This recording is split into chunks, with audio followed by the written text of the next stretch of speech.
Hey friend, John McLennan here, and if you want to learn how to play Stevie Ray Vaughan style rhythm on guitar, you clicked on the right video. Glad to have you here. In today's video, I'm going to show you an 8-step process that I put together that's going to show you step by step how to play Stevie Ray Vaughan rhythm. And I'm going to break down some secrets that he's doing inside his playing, the tricks that he's doing with his fretting hand and strumming hand to get the sound that I have not seen anyone talk about on the internet, any guitar lesson video, so you can get playing this song. And it's not easy, but you can at least understand how to do it and what he is doing step by step. But real quick, if you're new to the channel, I've got a gift for you. I put together this awesome fretboard guide that's going to show you the 5 chords and scales that I use to map out the entire fretboard.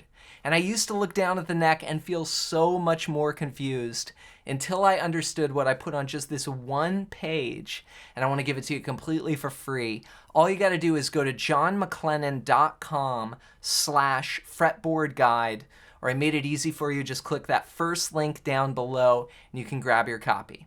All right, well, with that said, let's break it down. All right, so we are talking about the shuffle to Pride and Joy. Now, this is a blues in the key of E, and Stevie's playing it in E, but he actually tunes down a half step. So I am tuned down a half step for this lesson, and I'm gonna break this down on the 1 chord, the E chord. And the whole point of this is just to show you some of these tricks and secrets, and then from there, you can take it and apply it to, you'll see this in a lot of Stevie Ray Vaughan style guitar parts across a number of his tunes. So here's what it sounds like just on the 1 chord, the E chord.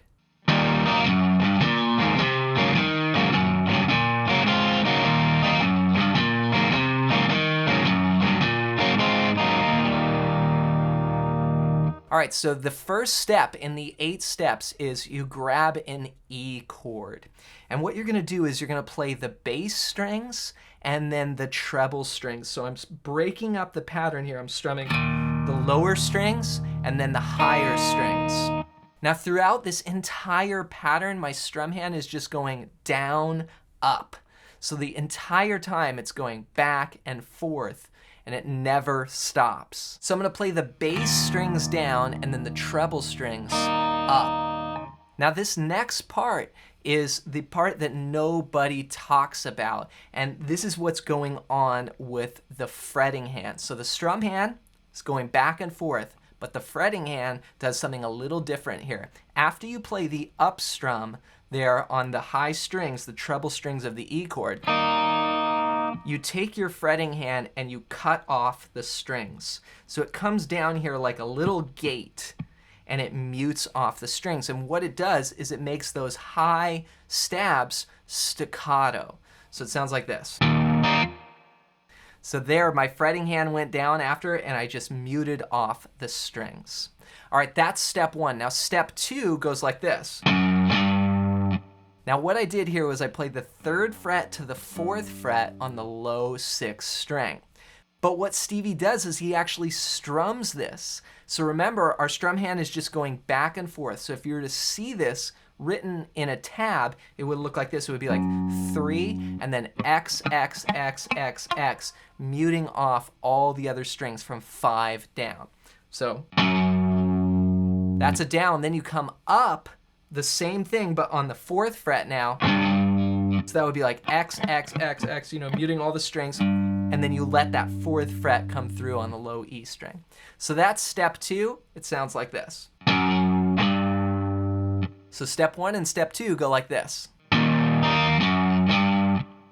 All right, step 3. We're gonna play the 2nd fret of the 5th string. But again, we're playing just 1 note, but Stevie is doing a lot of muting here with the fretting hand. So we're actually gonna strum that down, and that index finger leans up, it mutes the low E string, and it also mutes from 4 down. Immediately after that, we'll play the treble strings. We'll just let them ring open. But then our fretting hand clamps down here and cuts off the strings and makes it staccato like this. So I've got So that's step 3. So far. Then we do the same thing, but we play the 4th fret now on the 5th string. Play the open strings, then mute it off with the fretting hand. All right. Then from there, we're going to go to the 2nd fret of the 4th string. Now this gets a little bit tricky because now we're moving to the middle strings of the guitar. So how do you play a note on the middle strings, strum it, and mute off every other string? Well, it takes a lot of work here. I'm playing the index finger here, muting all these strings underneath, also muting the 5th string, then my thumb mutes the 6th string. So it looks like that. Then I'm going to play the open strings and mute again. So. Then we go back down to 3/4 and do step 2 again. Notice when I do that little bass line, there's no open strings between the 3rd and 4th fret there. It's just one note to the next. Then you jump back down to the 2nd fret of the 5th string, strum that, and then play the open strings and get the mute with the fretting hand. Again, that part is so important, getting that mute, because it makes those open strings staccato. All right, the last step, we do a very common blues thing. We go, I'm playing just from 4 down here on the 2nd fret. Then again, I play the open strings and mute it off with the fretting hand. So notice that my strum hand didn't do anything, but my fret hand did the mute. So it's open strings, mute. Okay, so here's a quick review of all of those steps. Step 1, step 2, step 3, step 4, step 5, step 6, step 7, step 8.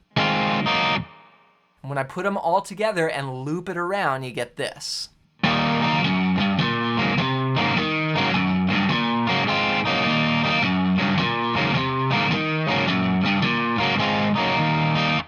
So now you have all the steps and you understand the mechanics. As I mentioned at the top of this video, it's not easy, but at least you know what's going on. Now the final steps are swing like your life depends on it. And Stevie Ray Vaughan, when he would come out, the feel and just the way that he would swing was so deep and he swung so hard.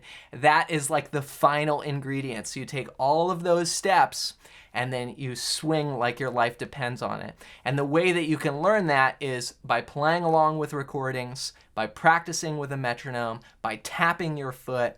And one of the ways that I learned how to do it was playing with incredible drummers that can swing, and it just rubs off and you start to pick up the feel. All right, so I hope that this video has helped you, and I'm just trying to share some experiences. I've been teaching and playing this song for almost 25 years, and I've never seen anyone explain the fretting hand mutes and how it all comes together. So I wanted to put this out there to help you. And to help you even more, be sure to grab my ultimate fretboard guide at the first link down below. And this is going to show you the 5 chords and scales that I use to map out the entire fretboard. And it's one of the most useful PDFs you'll ever see. It's just 1 page long for guitar and for learning the neck. You can grab it completely for free. Just go to johnmclennan.com/fretboard guide. As always, thanks for listening. Thanks for watching. Hope you have an amazing day, and we'll see you in another video real soon.